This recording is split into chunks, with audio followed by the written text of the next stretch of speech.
From the Library of Congress in Washington, D.C.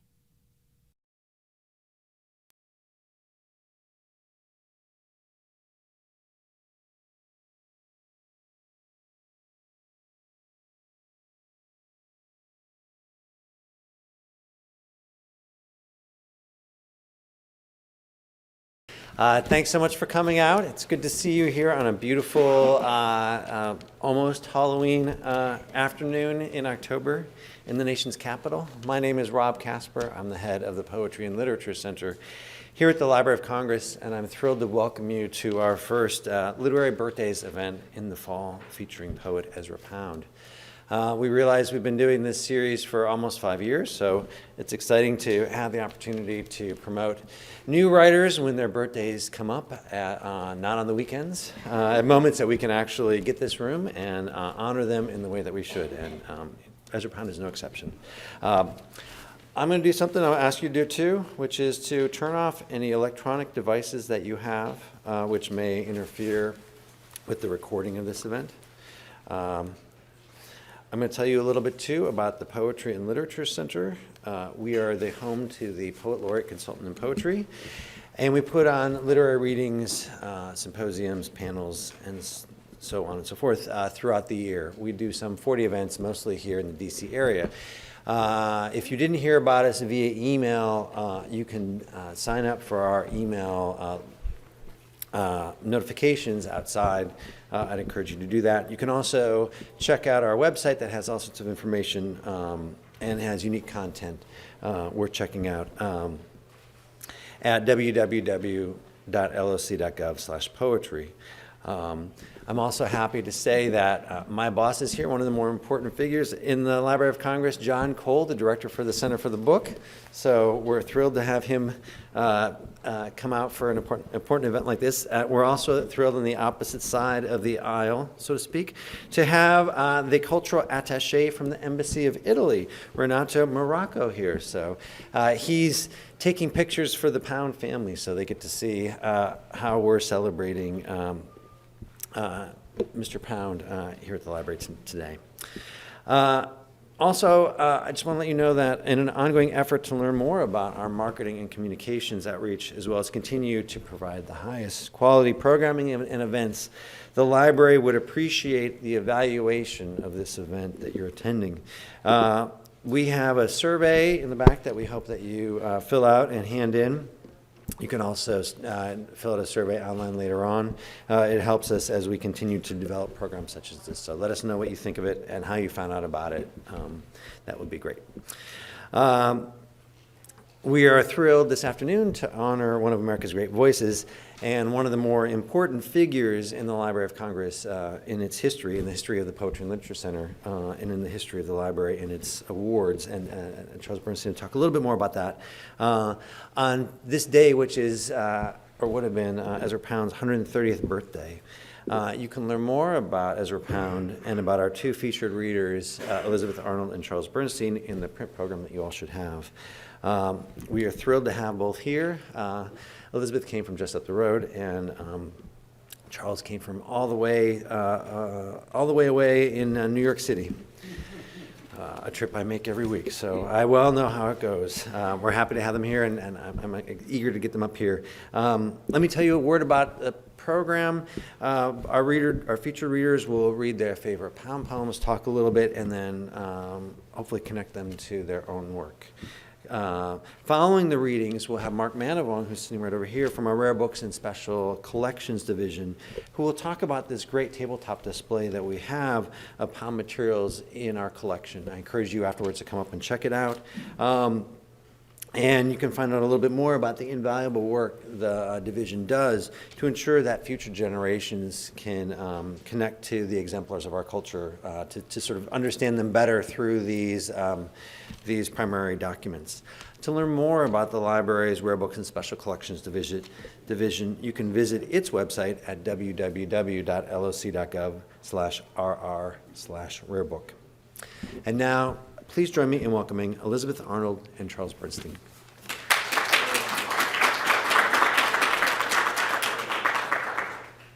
Thanks, Rob. And it's so great to see all these people here. It's going to be Good. So I will start. Frank Bedart says in an interview that reading Pound's cantos gave him permission to put anything into a poem. Doctor's Notes in Ellen West, the preface to Victor Hugo's Les Miserables, and Now in Your Hand. Found material of many kinds is widespread in the cantos and important in lots of ways. But I think that, for me at least, I find something sort of deeper going on in his poems, especially the cantos, with regard to his adherence to the actual and his related idea that the natural object is adequate symbol. Instead of using rose, the flower, as a code word for love, not showing the reader anything out of the natural world, the particular kind of rose it is, say, as seen in the light of morning or in lamplight, filling the room like a liquid. To show all this is to create an experience. By focusing on the particulars of particulars, Pound produces in his poems the emotional experience of being carried somewhere, plus whatever symbolic idea the object may be associated with. Pound strengthens his hold on the reader further by his equally remarkable handling of sound, the intricacy of his descriptive language, his presentation of the thing, as he put it, is enacted and intensified by the intricacy and force of the sounds of his words. Often in the cantos, what Pound wants us to experience is visionary, ecstatic. It is nothing less than transporting. What I want to emphasize today is that for Pound, the actual is a kind of doorway into visionary experience. Portraying the world accurately, therefore, is crucial. And the music of the language Pound uses to portray the world has a great deal to do with sending us over into the visionary. I thought I could show you at least some of what I mean by looking at parts of Canto 2 and one of the late fragments, Notes for Canto 117. Then I'll read one of my poems, Quaking in My Boots. It's hard to think that I can compare anything I'm doing to Pound.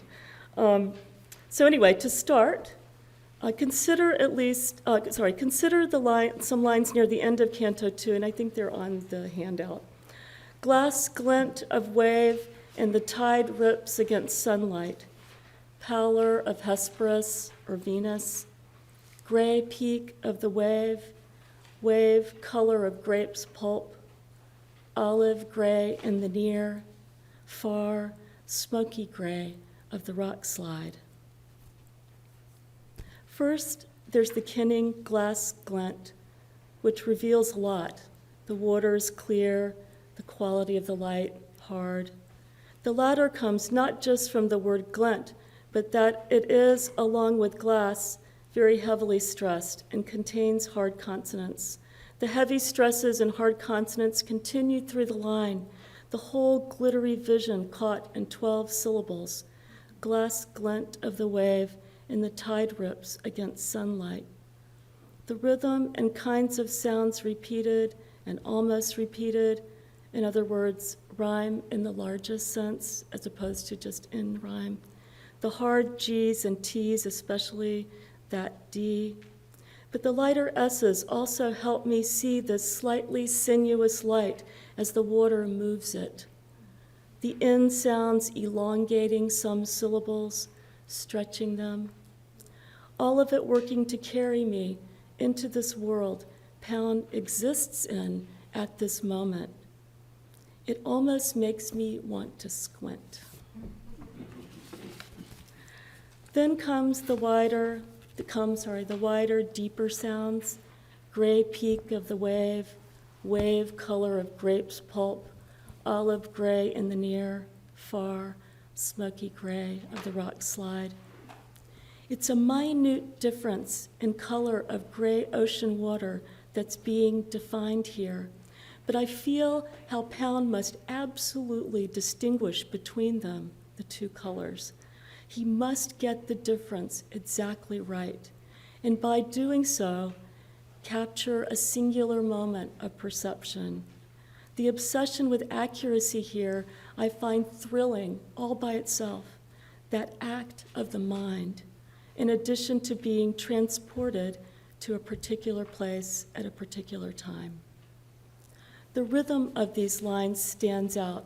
Again, it has a chanting quality, and Pound's signature free verse beat adapted from the Anglo-Saxon poetry, Gray of the Rock Slide, and earlier exactly the same, though, as Frost tells us, no two syllables are the same, but you can hear the pattern.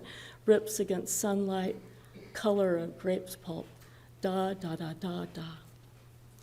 This is Pound's one of his contributions, I think. At this point, he has a very definite free verse rhythm, which is so sadly lacking, generally. At this point in the canto, Pound is just coming out of a visionary trance arising from his translation of Ovid's story about how Dionysus turns a slaver's ship carrying men who've kidnapped him. He was appearing as a child to them, into a rock, an island. Its ropes becoming grapevines, the men, the sailors, fish. The metamorphosis happens in an instant. It is, after all, produced by a god, but takes up 2 pages of poetry. Pound enacts the timelessness in the temporal medium of language by using the chanting rhythm we've just seen. Over time, but as if not. Stunning visual depictions distinguish the jungle Dionysus creates in the middle of the sea. So I'll just read a few lines of this to give you the feeling of being sort of in a different dimension.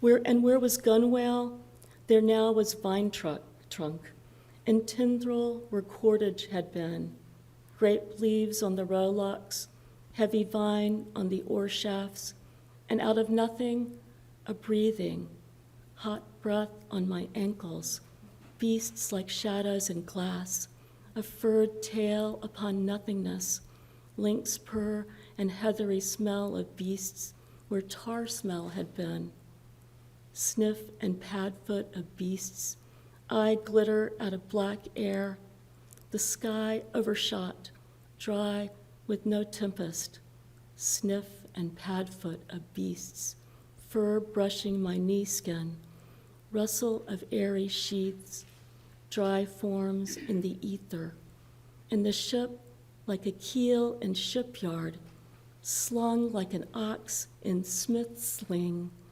ribs stuck fast in the ways, grape cluster over pin rack, void air taking pelt. Not unlike a poet, out of nothing, in an instant, the god Dionysus produces a whole world. It is intoxicating, appropriately, and erotic. Out of nothing, a breathing, hot breath on my ankles, fur brushing my knee skin. But although this is vision, a kind of make-believe, for most of us anyway, though not for Pound, it has the visual accuracy of the canto's later lines, the ones we looked at earlier. There is a level of actuality that authenticates the vision, lets us into it, and as in the lines, lynx purr and heathery smell of beasts where tar smell had been. Just by mentioning tar smell, we're on that ship right before it is transformed, an actual ship we can imagine or remember.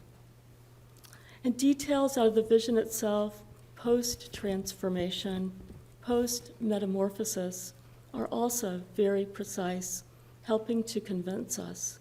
It's as if the details are actual, familiar, even though they're really quite fantastic.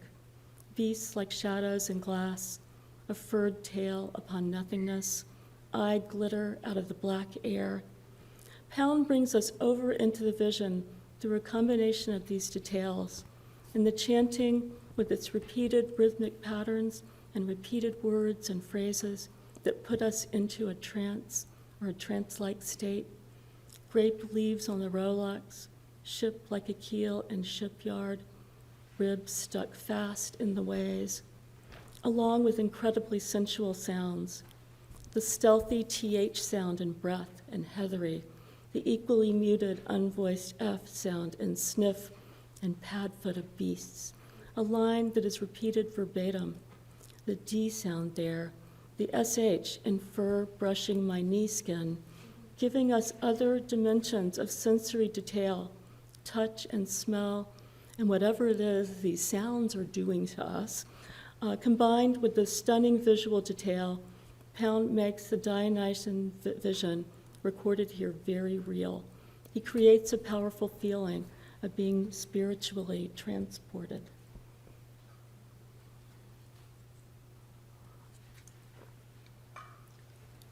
A similar kind of perceiving happens in Notes for Canto 117.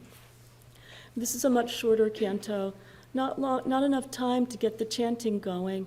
In fact, this canto reminds me of Pound's much earlier Imagus poems. Still coming at the end of the cantos, the fragment rides on the many longer visionary stretches that precede it.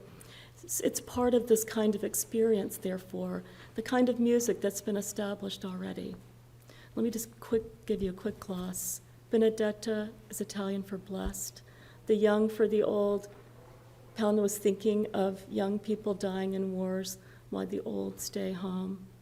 The Rupe Tarpea was a cliff in ancient Rome where criminals were executed by being thrown off it. Zagreus is another name for Dionysus, and Semele is his mother. For the blue flesh and the moments, Benedetta, the young for the old, that is tragedy. And for one beautiful day, there was peace. Brancusi's bird in the hollow of pine trunks, or when the snow was like sea foam, twilit sky leaded with elm boughs. Under the Rupe Tarpea, weep out your jealousies, to make a church or an altar to Zagreus, son of Semele, without jealousy, like the double arch of a window or some great colonnade. I hear rhythmic patterns from Canto 2 here, hollow of pine trunks, snow was like sea foam, leaded with elm boughs. Breaking out of this rhythm, almost as if it is blooming in the mind, is the expansive, and for one beautiful day there was peace. Then back to the chant and the accurate, surprising comparison of snow to sea foam, twilit sky leaded with elm boughs, suggesting he is standing in a cathedral instead of on the grounds of St. Elizabeth's Mental Hospital.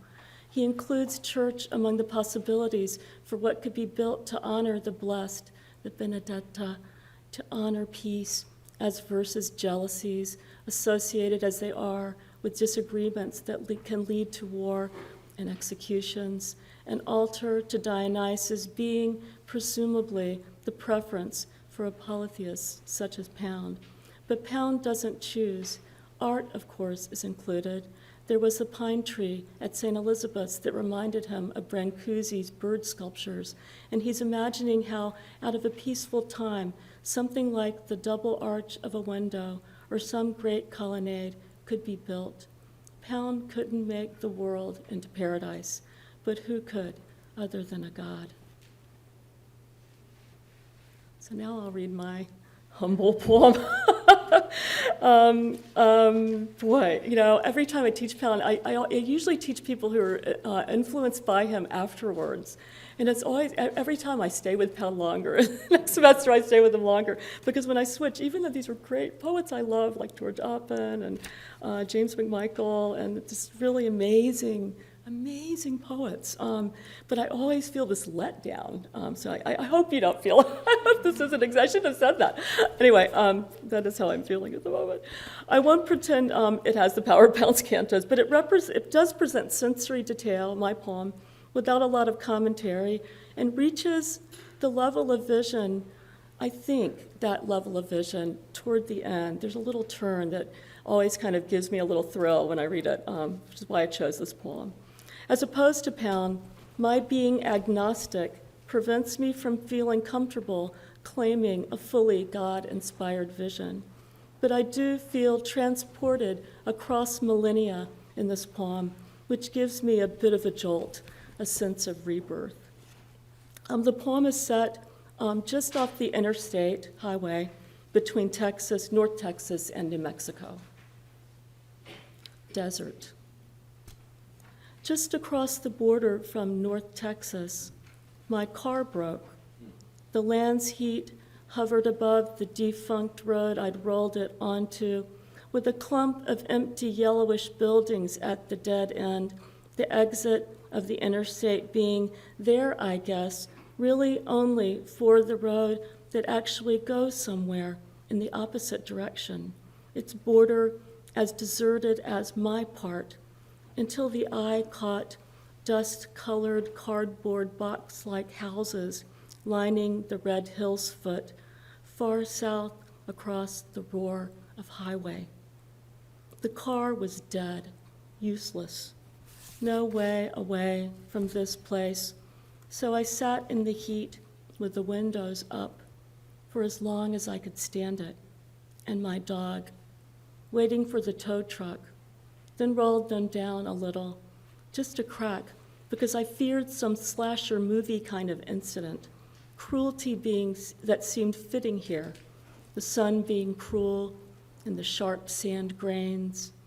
Then more, rolled the windows farther down, then all the way. But even that wasn't enough, so I opened the door, as if it had been years that I'd been in there, broke a seal, as if it had been millennia since someone, some sort of mason probably, with the hope and fear of anarchic times, had sealed me in to preserve what for what, as if a living thing could leave its tomb. I ended up on the car hood, where these birds I didn't recognize fed on locusts, it looked like.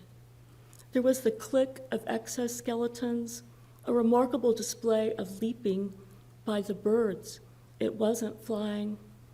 As they went by turns into the cloud, came out invariably with a bug in the beak, then shot back in, my dog tugging on the leash, but we were free, me barely catching breath in wonderment at another kind of what. Okay, thank you so much. Thank you.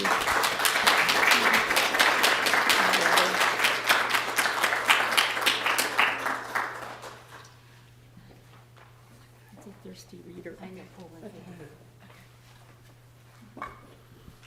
Well, very happy to be here, and thanks so much for inviting me. In 1948, Ezra Pound won the Bollingen Prize for a book that's out here on the table, The Peas and Cantos, that created an enormous scandal and ended the prize being given by the Library of Congress, basically because it was not really feasible for a government agency to give a prize, and that particular prize in 48 was so controversial.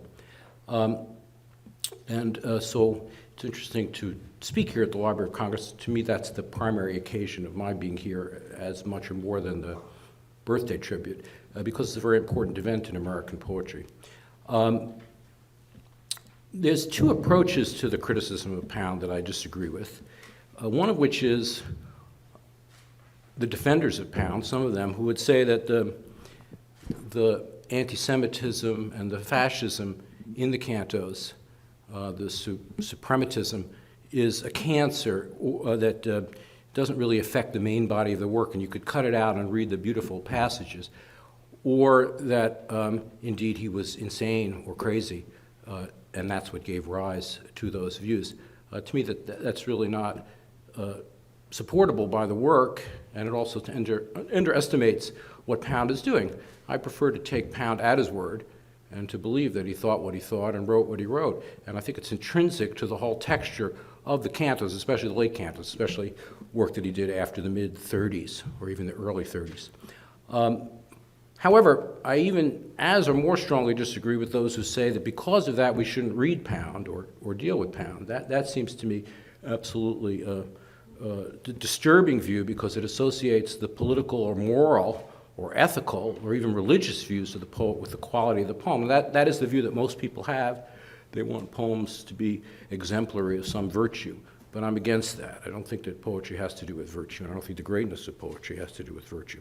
So in this sense, I have great respect for the award in 1948. I think it was an amazing thing because what was the war about? Here was a person who opposed the American effort in the war, to say the least, and who was really a very deep and profound spokesperson for the extermination of the European Jews. And we fought a war against that, and we won that war.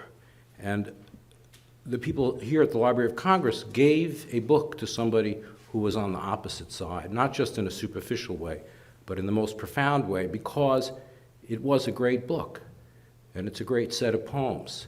And this is something that's very hard to reconcile or for people to put their heads around, but I just want to note that. Ezra Pound is one of the most ambitious, influential, and innovative poets of the modernist period, who made significant contributions to American poetry, not only as a poet, but also as a translator, editor, polemicist, and essayist. Pound's poetics had a profound influence on both the poets and readers of his generation.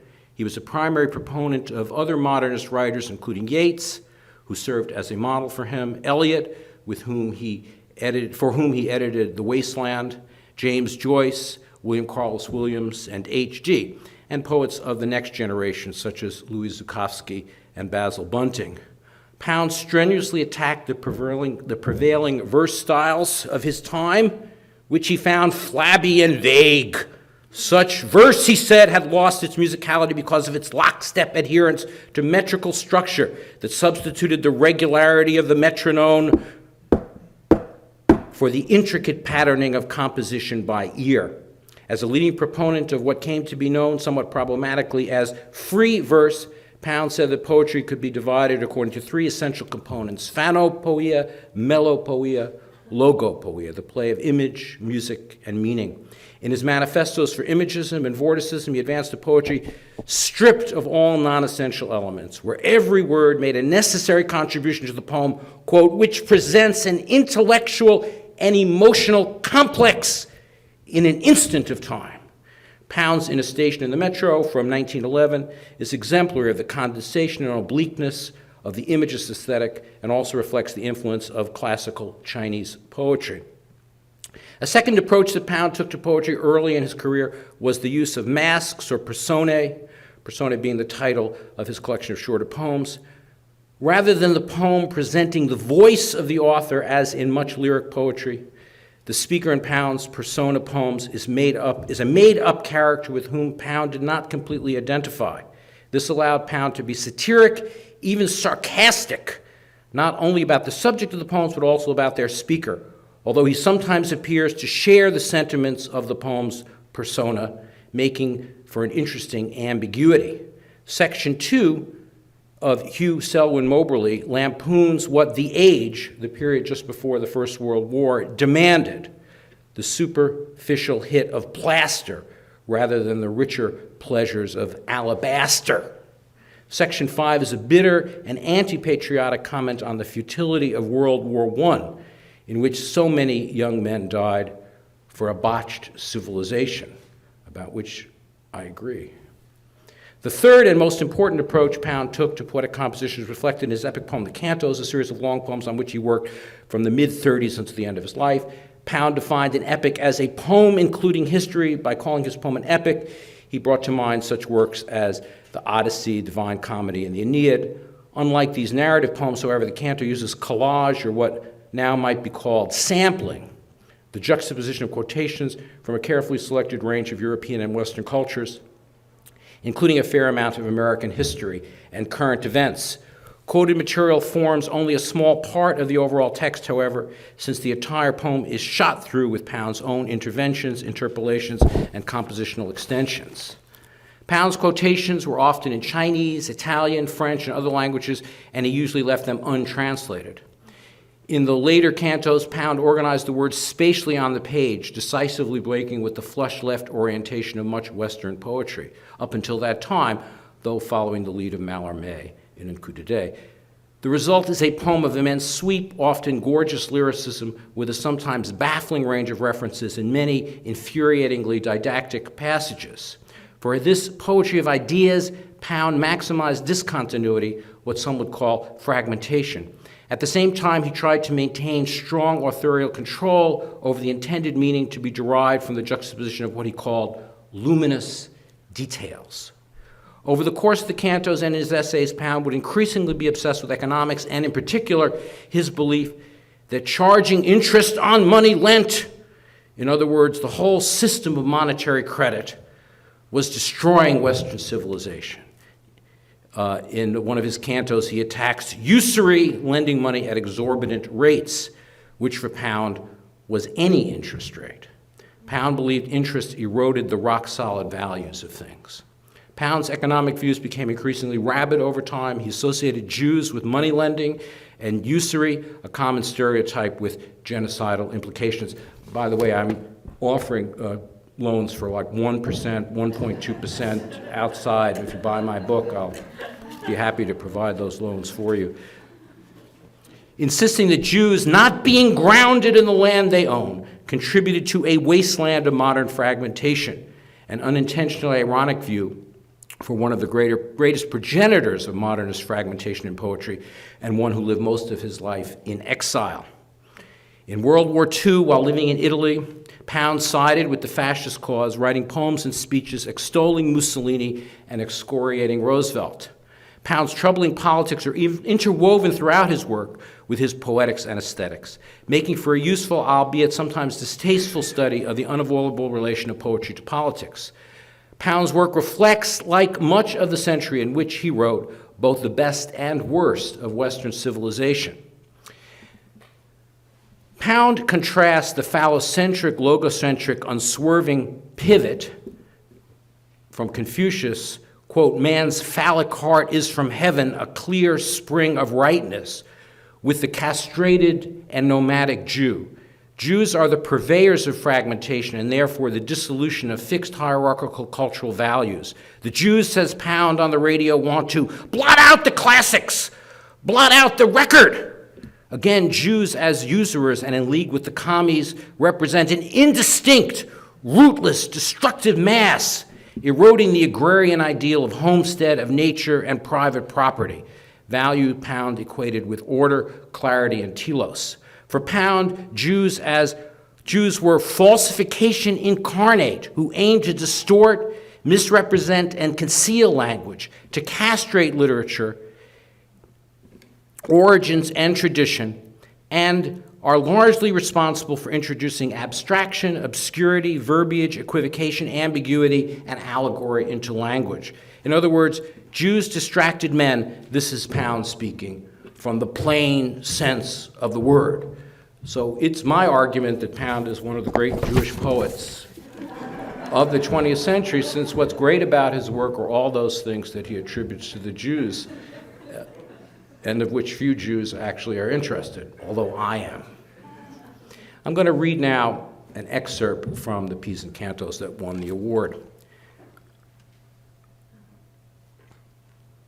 Goat bells tinkled all night, and the hostess grinned when she gave me a paper to write on.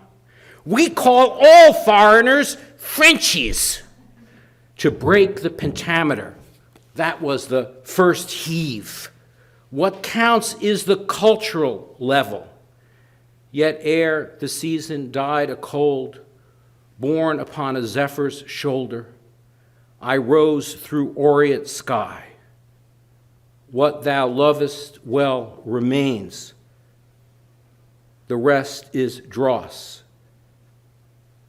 What thou lovest well shall not be reft from thee. What thou lovest well is thy true heritage. Whose world, or mine, or theirs? Or is it of none? First came the seen, then thus the palpable, Elysium, though it were in the halls of hell. What thou lovest well is thy true heritage. What thou lovest well shall not be reft from thee. The ant's a center in his dragon world. Pull down thy vanity. It is not man-made courage, or made order, or made grace. Pull down thy vanity. I say, pull down. Learn of the green world. What can be thy place in scaled invention and true artistry? Pull down thy vanity, Paquin, pull down. The green cask has outdone your elegance. Master thyself, then others shall thee bear. Pull down thy vanity, thou art a beaten dog beneath the hail, a swollen magpie in a fitful sun, half black, half white, nor knowest a wing from tail. Pull down thy vanity, how mean thy hates, fostered in falsity. Pull down thy vanity, wrath to destroy, niggard in charity. Pull down thy vanity, I say, pull down. But to have done instead of not doing, this is not vanity. To have with decency knocked, that a blunt should open. To have gathered from the air a live tradition, or from a fine old eye the unconquered flame. This is not vanity. Here error is all in the not done, all in the diffidence that faltered.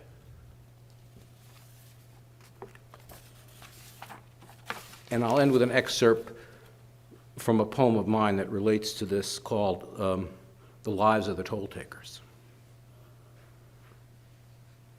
There appears to be a receiver off the hook. Not that you care. Beside the gloves resided a hat and 2 pinky rings, for which no finger was ever found. Largesse with no release became, after not too long, atrophied, incendiary, stupefying. Difference or différence.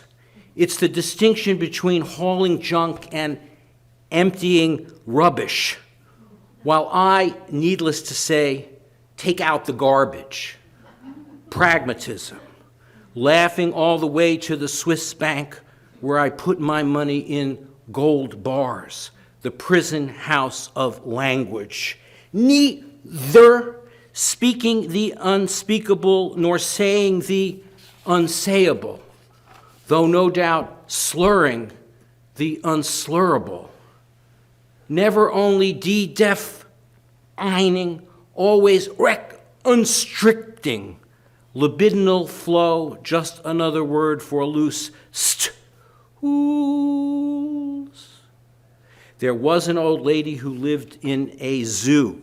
She had so many admirers, she didn't know what to rue. Like a dull blade with a greasy handle, a docent page with an unfathomable ramble. Poetry's like a spoon with 3 or 4 exemptions, in effect only off-peak, void where permitted by Lord, triple play on all designated ghost phonemes. You mean morphemes. Don't tell me what I mean. Rhymes may come and rhymes may go, but there is no crime like presentiment.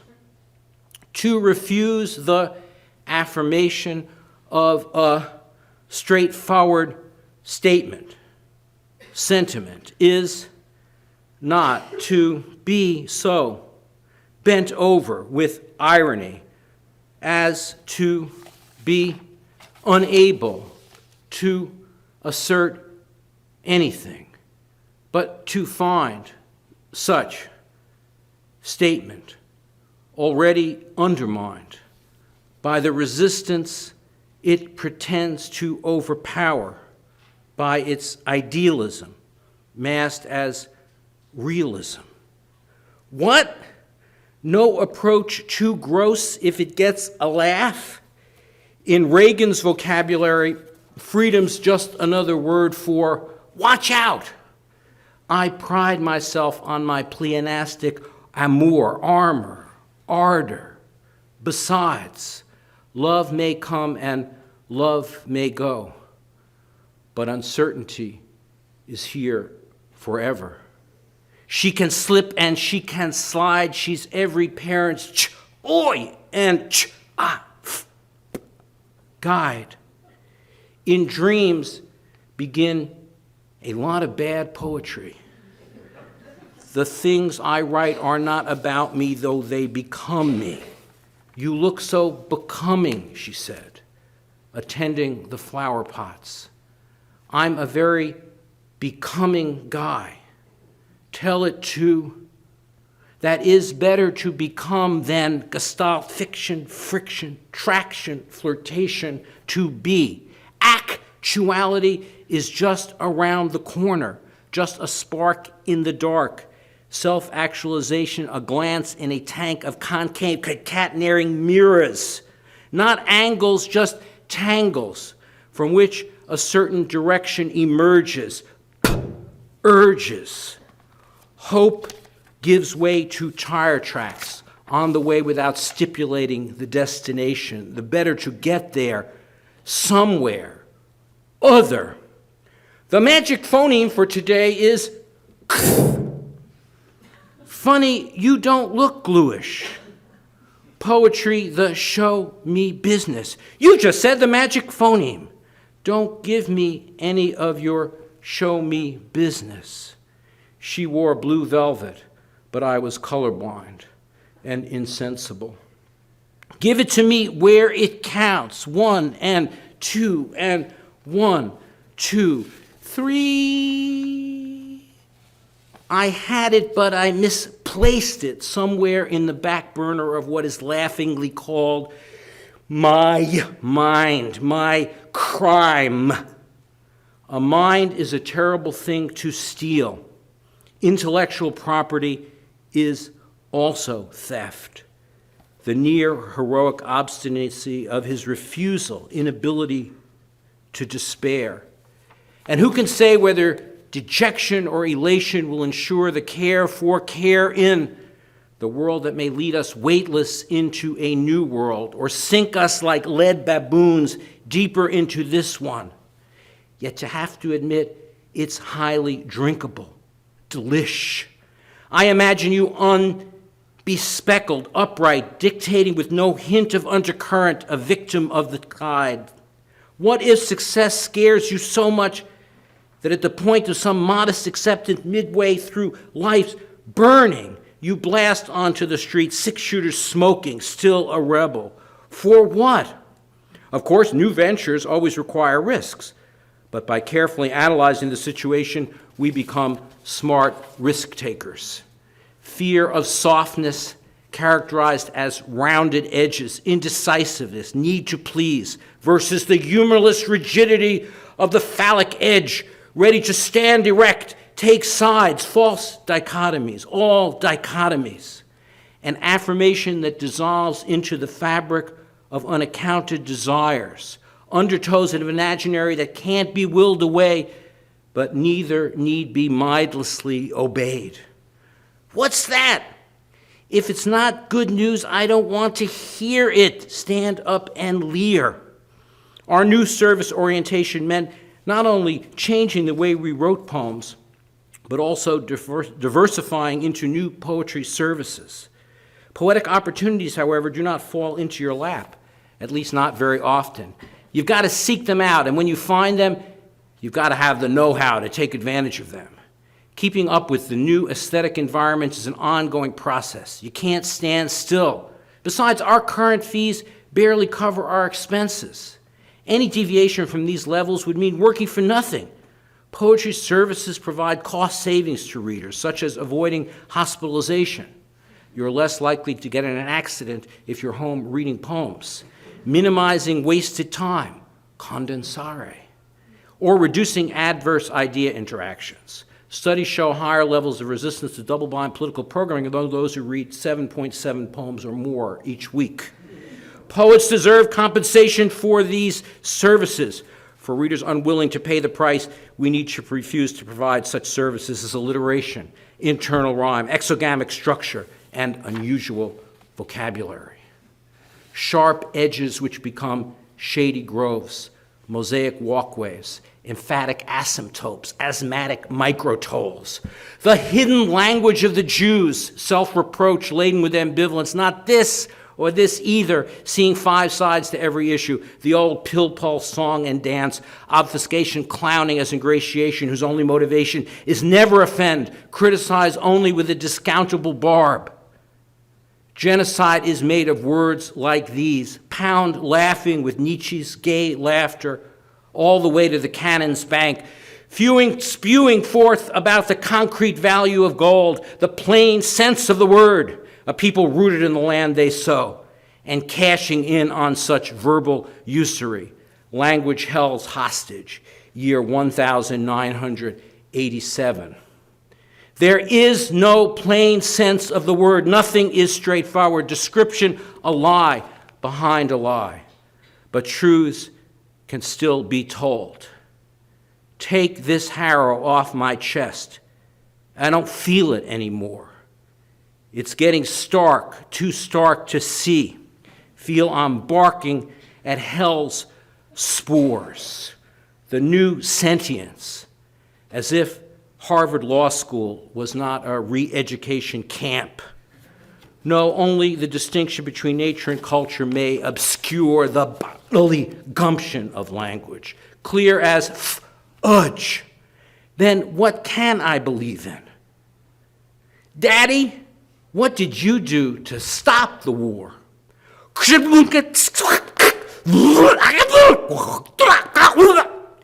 We may all be one body, but we're sure as hell not one mind.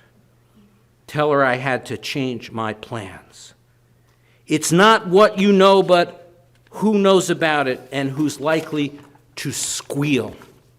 Button your lip, asp your tie. You're on the B team. A job by any other name would smell as sweet. It's not an operating system. It's an operating environment. Besides,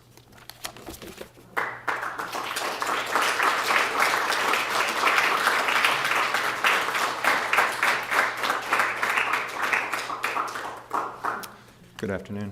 I'm Mark Manavan, curator for poetry and literature collections in the Rare Book and Special Collections Division. I'd first like to say thank you to Charles and Elizabeth for being here today, and to the Poetry and Literature Center for organizing this wonderful event.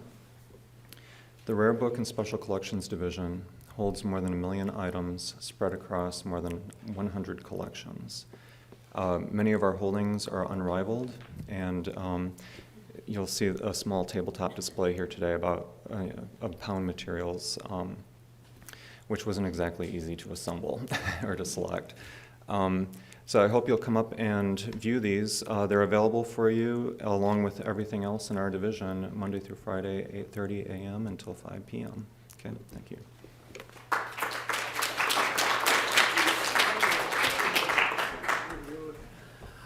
Thanks to both of our readers. Thanks to Mark, and thanks to you for coming out. You should, A, come up and see these materials. B, you should buy books. We have books by both of our authors. We also have books by our featured poet, Ezra Pound. You can surely get them, our readers, to sign any one of those books. So, and come back again, sign up our sign-up sheet, and come to our next reading. Thanks. This has been a presentation of the Library of Congress. Visit us at loc.gov.